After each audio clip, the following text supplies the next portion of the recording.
Hey, everybody, a crowded booth short here with Bryce Koon alongside Palmer Thombs of Dawgs247. Palmer, it's been a big day up in Athens. You yourself are not present in Athens, but I think you've talked with enough people that you feel like you're back in the classic city, man. First off, kind of give me the impression, June 1st, we talked about, you and I through text, about how big of a week this was going to be. And I think that it is safe to say that it lived up to the hype and some as Georgia lands two big transfers, and Arik Gilbert and Derion Kendrick. Now, break this down for me, because these are two guys that fill some big-time positions for the Dogs. Yeah, I mean, June is going to be a crazy month in general with recruiting opening back up. These kids able to get on campus for the first time in 15 months now. You know, they were last on campus before COVID-19 in March of 2020. And so, you know, this is long overdue. And, you know, we're feeling, you know, me and you both, we're feeling the craziness of all the recruiting world that's been going on. You know, we knew that it was going to be crazy in terms of the traditional recruiting of high school recruits. But in the world that we're living in now, the transfer portal is just as important. And Georgia got two big ones out of the portal today, 5-star recruits, Arik Gilbert and Derion Kendrick, former 5-star recruits out of high school. Kendrick was a wide receiver coming out of high school a couple seasons ago, and Gilbert at tight end, #1 tight end in the country, #5 player overall. He's out of the Peach State. You know, these two guys, big time transfers pickups for Georgia. You know, Gilbert, both of them, you know, really fill positions of need for the Bulldogs. With Gilbert, you know, picking up some slack on offense, and I'm sure we're going to dive into this more, the impact that they can have. But you know, Gilbert is able to, you know, pick up some of the slack that's going to be left behind losing George Pickens. And Kendrick, you know, you look at that secondary, it was depleted. You know, the 5 guys drafted in the NFL draft, you know, 3 of those were corners. And then you've got, you know, a transfer out in Tyreek Stevenson. You lose Eric Stokes, Tyson Campbell, DJ Daniel, Tyreek Stevenson. Those guys are all true traditional corners. Stevenson played more at the star position because those other 3 guys were able to play on the outside. But, you know, when Daniel and when DJ Daniel and Eric Stokes sat out of the bowl game, he moved outside and played opposite of Tyson Campbell. So, you know, you likely would have seen him on the outside. And then you lose Mark Webb at the star position. You lose Richard LeCount at safety. Secondary was a question for Georgia headed into the spring. And you know, Kendrick can provide some of those answers with his experience. So certainly 2 big transfer pickups for the Bulldogs. It is, and I think that's what begs the question of, you know, what these guys bring. I mean, Kirby Smart headed into the month of June, Palmer, and I think it's safe to say there were question marks. I mean, the talent was there, the recruiting class that he was bringing onto campus with the early enrollees already getting some time, and some guys that will make their way onto campus here soon. The expectations have always been high. I mean, ever since the 2017-2018 national championship run, I mean, it's seemingly been for the fans, national championship or bust. So I want to ask you this, before we look at Georgia's offense, how good is UGA on paper? Because we were talking about it, and some of the buzz on social media already is that, you know, this team on paper, you add these 2 guys in the mix, and I mean, I can read off a list, but it would take forever. I mean, at this point, because this roster is really almost complete after some of those additions here today. Yeah, I mean, as Brandon Marcello said on the front page of 247 Sports, it's go time. Georgia has everything it needs to win a national title. You know, you don't have the quarterback questions that they had. You know, even last season, you look at Georgia on paper last year was the most talented team in the country, but they had questions at major positions. You know, in terms of the 247 Sports composite team ranking, they were the #1 team in the country, most talented. It was them and Alabama, and we saw those 2 heavyweights match up last October, and it went the way of the Crimson Tide, the way that it has gone, you know, that way set last couple of times that these 2 teams have met. You know, now been 3 times in Kirby Smart's tenure, and all 3 have been pretty close games. Georgia's been winning at halftime of all 3 of them and has lost all 3 of them. So, you know, I think the pressure is on for Kirby Smart and this team. You know, like we said, they've got on paper, they've got one of the most talented teams, if not the most talented team in the country. They've got answers, you know, at very key positions. You look at, you know, 2 of the teams that are probably equally as talented in Clemson and Alabama. Well, both of them are going to be starting, a new quarterback this year. Georgia brings back JT Daniels. Georgia brings back, both those teams are going to be breaking in new running backs. Georgia brings back two of them that have plenty of experience, and two more of them that are incredibly talented between, Zamir White, James Cook, Kendall Milton, and Kenny McIntosh. All four of those guys have experience in Georgia's offense. The wide receiver room, and I'm sure that when we start breaking down, what this room can look like, but they bring back the most talent that Georgia might have ever had in terms of pass catchers. And then along the offensive line, they've got, several key pieces returning. Defensively, Kirby Smart's going to have his guys, ready to go. Like we said, cornerback was a concern, but they've really addressed that hard in the transfer portal between, picking up Kendrick today, but also adding Tyke Smith, a transfer from a former All-American from West Virginia, and Brandon Turnage, who's kind of a do-it-all guy in the secondary at Alabama. Georgia on paper has the pieces to win a national championship, and the pressure is certainly on for Kirby Smart. The pressure is certainly on, and I'll tell you one thing, this might be shaping up to be one of the more higher profile season openers we've seen between Clemson and Georgia, especially adding in the fact that Derion Kendrick will be lining up against his former team. I want to quickly just break down both of these guys because you talked a little bit about what they can add.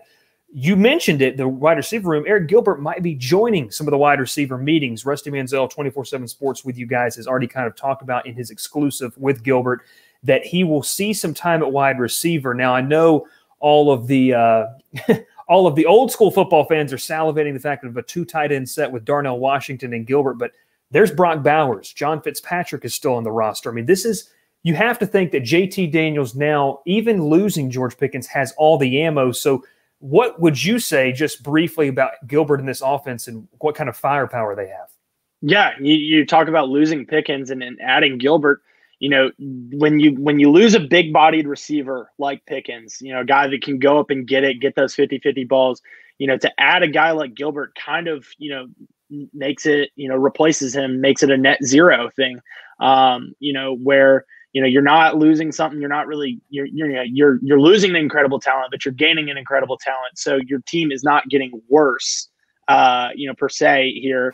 So like you said, I think you probably will see Gilbert some as a traditional inline tight end, but I think you'll and that's going to be something that gives defensive coordinators headaches. Thinking about how am I going to defend a 6'8", 260-pound Darnell Washington along with Arik Gilbert? How am I going to defend, a guy that can spread the field like Brock Bowers along with Arik Gilbert? John Fitzpatrick is a guy that has been in this system for a while now. And he's not necessarily someone that you fear as a pass catcher, but he's a talented tight end where, if you need to run block, Georgia's going to run the ball. Don't get me wrong. Georgia's going to have these wide receivers, but they are still going to run the ball. I mentioned those four running backs and the offensive line. They are going to, this is still RBU. They're going to run the ball. And so, I think see Gilbert kind of take on the role that Pickens had. And I think it opens up, some of these guys that, when you lose Pickens in the spring, you're thinking, okay, how can we replace him? You move A.D. Mitchell around out there. You put more pressure on a true freshman like him. You feel like you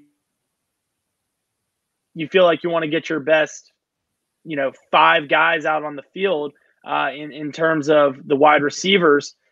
And that's probably for Georgia. That's probably Jermaine Burton, Kyrus Jackson, Arian Smith, guys like that. Demetrius Robertson has a ton of experience in this system. Marcus Rosemy-Jack-Saint has he's a bigger bodied receiver that has experience and has, a limited amount of production, but, he was limited by injury, not by his own doing. And then you bring back Dominic Blaylock as well. So, those guys, you were thinking that you were going to have to maybe move some of them around into positions that they weren't necessarily comfortable with. And now, bringing in Gilbert where you can kind of just replace Pickens that way, it frees those guys up, to play roles that they are very comfortable in and positions that they have played for, their entire lives. Then flipping over the defensive side, Derion Kendrick is going to, and you talked about it a little bit, he's going to shore up defensively where this cornerback room really didn't have much of anybody that has garnered a collegiate start under their belt, Palmer. I think it's very important to see what this team can do. Kendrick comes in. You talked about the two other transfers. I mean, Kirby Smart and I would say the entire back end of the offense, we knew that front seven was going to be really good, but the back end now kind of feels like you feel a little more comfortable rolling into that game against Clemson around Labor Day weekend. Yeah, and I mean, in terms of what you want as a secondary, if you're playing in the secondary, you want, to know, hey, I don't have to guard this guy, all day because I've got a front seven that's going to help me out. They're going to get to the quarterback. They're going to put pressure on, DJ in that first game. They're going to put pressure on SEC quarterbacks, and they're going to wreak havoc. I mean, that's what Georgia has wanted to do for, several years under Kirby Smart and Dan Lanning, and that's what they're going to do with a talented front seven that, features likes of Jordan Davis, Adam Anderson, Nolan Smith, Trayvon Walker, Jalen Carter. The names keep going. Nakobe Dean, Quay Walker. Like you said, the names just keep going. That's what you want if you're a secondary player. And so, on the back end, I think they feel very confident, even though they lose a lot. They feel very confident. A guy that has started, for 3 years at safety in Richard LeCount, they feel confident that they can replace him because they got experience doing that. He goes down with his injury on October 31st, and Chris Smith steps in and they're able to replace run and see, hey, is Smith up to the task, or do we need to go and find some safety help in the portal? He certainly was up to the task, and Georgia, played great football down the stretch, probably their best football of the season. After that Florida loss, granted the schedule lightened up quite a bit, but you saw the secondary get comfortable. You saw Smith really get comfortable. Lewis Seen is a guy that will have a year under his belt as a starter and 2 years under his belt in this system. He knows what he's doing. In terms of replacing the star position, I mentioned Tyke Smith earlier. He's a guy that played safety, but probably fits that mold of a star more. But even if he has to play some safety, Georgia loses Major Burns to the transfer portal. They need some depth at safety. And so, Tyke Smith can, similar to what, the Gilbert edition does, it allows these guys to play multiple positions, play positions that they're more comfortable in. And so, they can build the depth in the secondary. Having Tyke Smith as a backup at safety in an emergency option. You've got, Latavius Brinney and William Poole, guys that have experience there that could also play the star position. I mentioned Brandon Turnage as a kind of do-it-all guy. He's probably going to fit in very well to Georgia's dime package as, a guy that could play safety and be a run stopper and be a physical presence, but also has the traits of a cornerback that can guard a guy out in space. And so, that's kind of what you want when there's more receivers on the field. It's more of a passing situation, and you essentially want a corner out there, but you've got to have someone that can, be at the line of scrimmage and play physically. Turnage is going to be that guy.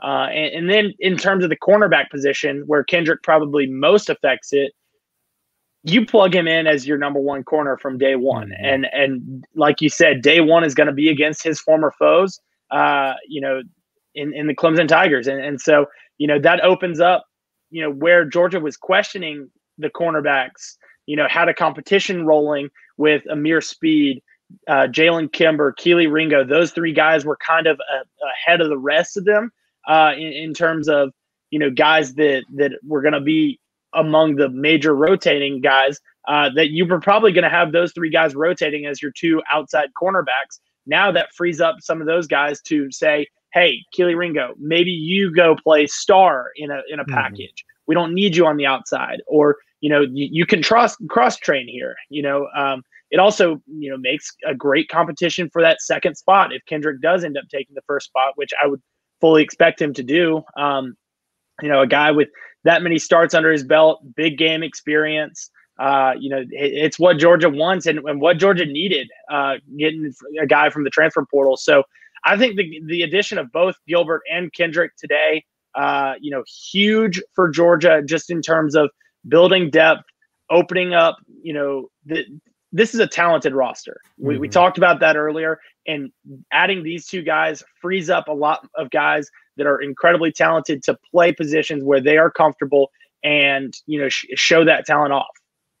Yeah, it gives Georgia depth, and I'll tell you one thing, they add to the treasure chest.